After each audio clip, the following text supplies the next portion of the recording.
पहले तो मानव से, फिर देव, देव से ऋषि, ऋषि से महर्षि, और मुक्ति को प्राप्त यानी सर्व दुखों की निवृत्ति और परमानंद की प्राप्ति को हम प्राप्त होंगे।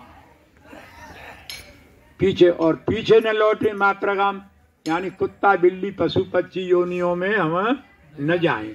ये प्रश्न किया तो वेदों में प्रश्न और उत्तर साथ साथ ही हैं।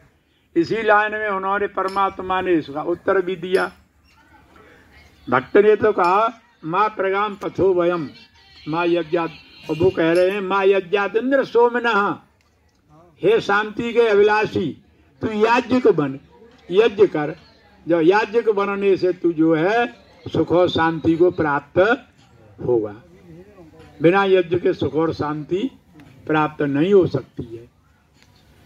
मान तो स्फुरनो अरात, दूसरी लाइन में बताया चरण में कि जो हमारे संकीर्णता काम क्रोध लोभ मोह ईर्षा और द्वेष जो हैं, और भाई इनको छोड़ दे।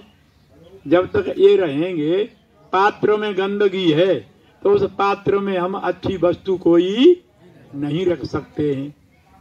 तो इसकी थोड़ी सी व्याख्या करते हैं। अब यज्ञों के बारे में देखो, यज्ञ के बारे में, यज्ञ तो बहुत सी है, कोई गिनती नहीं है।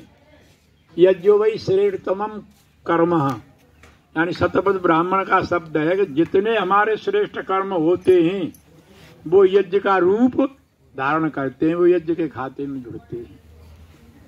तो अब बताया महर्षि मनु जी ने 5 यज्ञों को महायज्ञ कहा।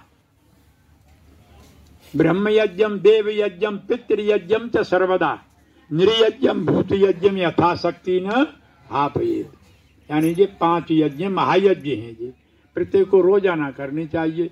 हमारे से जाने अनजाने में वैसे ही 5 हत्याएं भी रोजाना होती हैं, और इनके निवारण के लिए जो है हमें 5 यज्ञ भी अवश्य करनी चाहिए। पहली ब्रह्म यज्ञ, आत्मा परमात्मा का मेल होता है।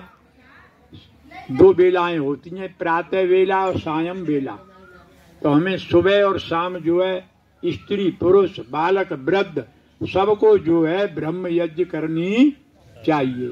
अब कुछ मंत्र नहीं जानते हैं तो गायत्री का ही मंत्र बोलें।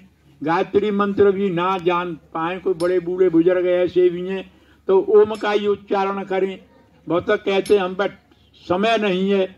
माता बहनें कहती हैं स्वामी तुम तो सन्यासी हो, नहाए धोए और भाई संध्या पे बैठ गए, हम बहुत काम करती हैं।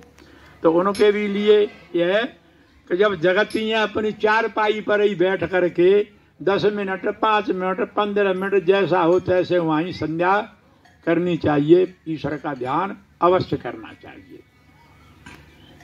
तो ये ब्रह्म यज्ञ है।